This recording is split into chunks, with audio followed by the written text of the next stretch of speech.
Hello दोस्तों, स्वागत आप सभी का आपके अपनी चैनल बेसिक नॉलेज में। दोस्तों, झारखंड बोर्ड के 10वीं के विद्यार्थियों को मैंने पहले ही वीडियो अपलोड करके बता दिया है कि आप लोग का मॉडल पेपर सेट 4 जारी हो चुका है। जी हां दोस्तों, तो देख लीजिए यहाँ पर आप लोग का सेट 4 है, तो जल्दी से सब दोस्तों को शेयर कर दीजिए। इसमें हम लोग देखेंगे आप लोग का विज्ञान। जी हां दोस्तों, जो साइंस है, साइंस का जितना ऑब्जेक्टिव और फिल इन द ब्लैंक्स है, जितना सारा सवाल इसमें देखेंगे और जल्दी आप लोग का सब्जेक्टिव सोल्यूशन भी अपलोड कर देंगे। तो जल्दी से सभी दोस्तों को शेयर कर दीजिए ताकि उन लोगों को भी इसका जानकारी हो सके। सभी को बिल्कुल इस तरह से देखेंगे कि सभी का आंसर आप लोग को पता हो जाए और उसको समझ भी जाए। हर एक चीज को हम समझा के हम बताएंगे, तो वीडियो को पूरा देखिएगा, स्किप नहीं कीजिएगा क्योंकि समझना जरूरी है।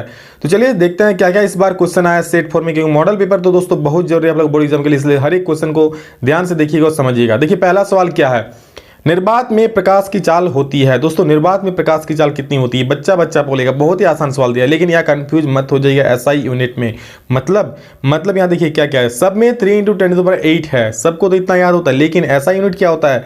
मीटर प्रति सेकंड। ठीक है, दैट इज ऑप्शन ए बिल्कुल सही है, मीटर प्रति second. 3 × 10⁸ metre per second. Speed of light in vacuum is 3 × 10⁸ metre per second. ठीक है, बिल्कुल ऐसा यूनिट ध्यान दीजिएगा, मीटर पर सेकंड है भाई, इसमें सेंटीमीटर पर सेकंड है, किलोमीटर पर सेकंड है, मिलीमीटर पर सेकंड, लेकिन सही आंसर क्या हो जाएगा? Metre per second. ठीक है, नेक्स्ट देखिए क्या है, ध्रुव और वक्रता केंद्र को मिलाने वाले रेखा को डैश कहते हैं। ध्रुव और वक्रता केंद्र को मिलाने वाली रेखा को क्या कहते हैं? क्या है इंग्लिश में? देखिए, the line joining the pole and centre of curvature is called. देखिए मान लीजिए कोई भी इस तरह का कोई दर्पण है, ठीक है, यहाँ होता है ध्रुव, ठीक है, यहाँ बीच में, और मान लीजिए यहाँ पे सेंटर है, तो इसको जो रेखा मिलाता है ऐसा कैसे हम लोग क्या बोलते हैं? अब आप लोग आंसर बोल दीजिएगा। सर इसको तो हम लोग प्रिंसिपल एक्सिस बोलते हैं, यानी कि मुख्य अक्ष बोलते हैं। बिल्कुल सही बोले, यानी कि ऑप्शन ए बिल्कुल सही हो जाएगा, मुख्य अक्ष यानी कि प्रिंसिपल एक्सिस। जी हाँ दोस्तों, इसी रेखा को हम लोग बोलते हैं। देखिए यहाँ ध्रुव है या केंद्र है, दोनों को मिला रहे हैं, तो क्या हो रहा है? इस रेखा को क्या बोलते हैं हम लोग? मुख्य अक्ष बोलते हैं ना, तो मुख्य अक्ष हो जाए यहाँ पे। चलिए अगला सवाल देखते हैं, प्रकाश तरंग उदाहरण है। प्रकाश तरंग भैया जी किसका उदाहरण? तो याद कर लीजिए दोस्तों, प्रकाश तरंग उदाहरण है विद्युत चुंबकीय तरंग का। इसके बारे में डिटेल आप लोग 11-12 में पढ़ेंगे। ठीक है, अब इतना याद रख लीजिए, जो लाइट वेव है वो एग्जाम्पल है इलेक्ट्रोमैग्नेटिक वेव्स का। चलिए अगला सवाल देखते हैं, एक इलेक्ट्रॉन पर कितना आवेश होता है? Charge on an electron is, एक इलेक्ट्रॉन पर कितना आवेश होता है? तो दोस्तों एक इलेक्ट्रॉन पर होता है 1.6 × 10⁻⁻19 कूलम। ठीक है, तो यहाँ देख सकते हैं कौन वाला ऑप्शन है, दैट इज ऑप्शन डी बिल्कुल सही आप लोग का। देखिए 1.6 × 10⁻⁻19 कूलम। एक इलेक्ट्रॉन पर चार्ज कितना होता है? 1.6 × 10⁻⁻19 कूलम। ठीक है, अगला सवाल देखिए, बहुत आसान सवाल है, ज़्यादा हार्ड नहीं है। देखिए अगला सवाल है हम लोग का, एलपीजी का मुख्य अवयव है। दोस्तों एलपीजी का मुख्य अवयव इसमें पूछा है, तो क्या क्या होगा बोलिए? नॉर्मल ब्यूटेन एवं आइसोब्यूटेन, हाइड्रोजन, कार्बन डाइऑक्साइड एवं अमोनिया की पेंटेन।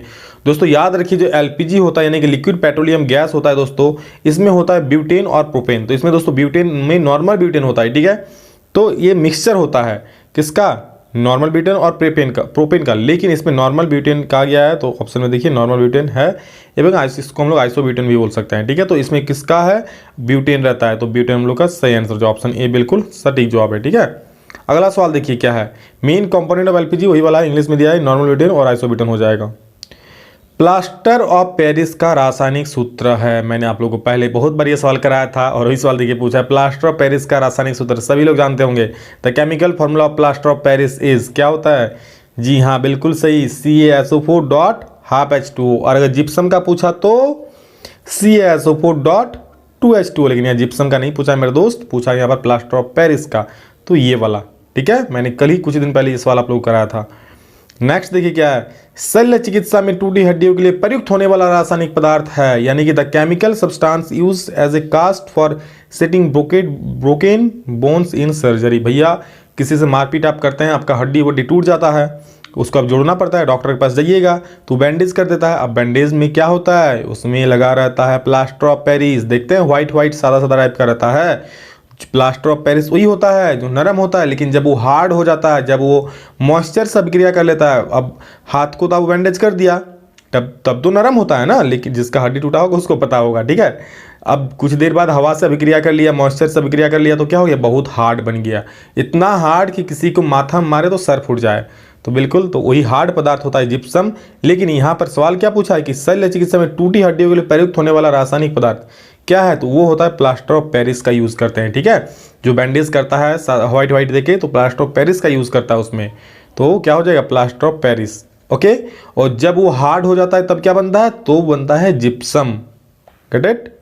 चलिए अगला सवाल, अम्लीय विलयन का पीएच मान, भैया जी बहुत आसान है, मैंने बहुत बताया था। अम्ल मतलब 7 से कम, क्षार मतलब 7 से ज़्यादा, और नॉर्मल मतलब उदासीन मतलब 7। तो अम्ल बोला है ना, तो देखिए 7 से कम, तो 7 से कम ऑप्शन बी सही है। तो pH value of acidic solution क्या हो जाएगा, <7। नेक्स्ट क्वेश्चन, दीवारों पर सफेदी कराने के लिए किसका उपयोग होता है। दोस्तों बताइए, मैंने ये क्वेश्चन को टेस्ट में कराया था कि नहीं कराया था, कराया था, और बताया था, भाई महत्वपूर्ण सवाल है। देखिए दीवारों पर जो सफेदी करते हैं उसके लिए हम लोग यूज़ करते हैं CaOH होल ट्वाइस का, ठीक है, यानी कि कैल्शियम हाइड्रोक्साइड का। हम लोग पानी में घोल देते हैं CaO को, ठीक है, H2O से चूना को घोल देते हैं ना, और फिर ये क्या बन जाता है, यही वाला बनता है CaH होल ट्वाइस, जिससे हम लोग घर की पुताई करते हैं, ठीक है, सफेदी करने में प्रयोग करते हैं, तो क्या हो जाता है, ये वाला CaOH होल ट्वाइस। बिल्कुल सटीक जवाब है। Okay, which is use for white washing of walls, तो ऑप्शन बी बिल्कुल सही है। नेक्स्ट, सोडियम सल्फेट और बेरियम क्लोराइड को मिलाने पर किस रंग का अवक्षेप प्राप्त होता है। सब भैया पहले अवक्षेप मतलब समझना पड़ेगा। देखिए अवक्षेप मतलब ऐसा ना कि जब हम लोग कोई अभिक्रिया कराएं और हमको वो चीज़ का जरूरत नहीं है, एक वो चीज़ बन जाता है। आप लोग देखेंगे कभी कभी नहाते वक्त साबुन का झाग के साथ कुछ ऐसा सफ़ेद चीज़ बन जाता है जो पानी में नहीं घुलता है, ठीक है, तो उसी चीज़ को हम लोग अवक्षेप बोलते हैं। अलग अलग अभिक्रिया में अलग अलग चीज़ पैदा होता है। तो यहाँ सोडियम सल्फेट और बेरियम क्लोराइड को मिलाने पर किस रंग का अवक्षेप प्राप्त होता है। तो दोस्तों जब सोडियम सल्फेट यानी कि Na2SO4 का जब रिएक्शन कराया था बेरियम क्लोराइड से BaCl2 से, तो वहाँ पर सफ़ेद रंग का अवक्षेप प्राप्त होता है, यानी कि ऑप्शन सी बिल्कुल सही हो जाएगा, उसको याद रखिएगा, ठीक है। नेक्स्ट देखिए वही वाला क्या है इंग्लिश में, what is the colour of precipitate obtain when sodium sulphate and barium chloride are mixed, that is white. बिल्कुल सही जवाब है ऑप्शन सी। नेक्स्ट चलिए आप लोग ऑब्जेक्टिव यहाँ पर समाप्त होता है फिजिक्स केमिस्ट्री का। फिल इन द ब्लैंक्स देख लेते हैं क्या क्या है इसमें। बोल रहा है कि धारा का ऐसा मात्रक होता है, ऐसा यूनिट ऑफ करंट इज, ये दोस्तों होता है एम्पियर, ठीक है, एम्पियर होता है धारा का ऐसा मात्रक, एम्पियर, ठीक है, जिसको हम लोग ए से डिनोट करते हैं। ओके, ऐसा लिख सकते हैं। अगला देखिए क्या है, हीरा एवं ग्रेफाइट कार्बन के डैश है, क्या है भैया। तो कार्बन के सभी लोग को पता है, हीरा और ग्रेफाइट क्या है, कार्बन के पिताजी, अरे अपरूप है, ठीक है, चलिए वो जोक था, अपरूप है कार्बन का, ठीक है। अगला सवाल, वास्तविक प्रतिबिंब, देखिए यहाँ पर आप लोगों का थोड़ा सा इस बार चेंज किया है। आप लोगों का जो 1 नंबर या सवाल है यहाँ पर थोड़ा अंतर लिखने भी दे दिया है, ठीक है। अब यहाँ पर क्या कर रहा है जैक बोर्ड मुझे नहीं पता, लेकिन यहाँ पर आप लोग ऑब्जेक्टिव सवाल या फिल इन द ब्लैंक्स होना चाहिए था। चलिए फिल इन द ब्लैंक्स तो आप लोगों को कॉपी में ही आंसर लिखना होगा, ये तो फिक्स है। तो यही fill in the blanks copy में लिखने के थोड़ा आप लोगों को बढ़ा दिया है, यहाँ पर आंसर थोड़ा बड़ा लिखना पड़ेगा और कुछ नहीं। मतलब वास्तविक प्रतिबिंब आभासी जैसे आप लोग का फिल इन द ब्लैंक्स में क्या एक शब्द में आंसर होता था, लेकिन यहाँ पे एक लाइन लिखना पड़ेगा कि बताइए क्या अंतर है। 1 नंबर पूछा है तो भैया एक ही लाइन लिखेंगे ना। उत्तल दर्पण का उपयोग लिखना है, वो भी आपको लाइन में लिखना है, ठीक है, कोई दिक्कत नहीं है।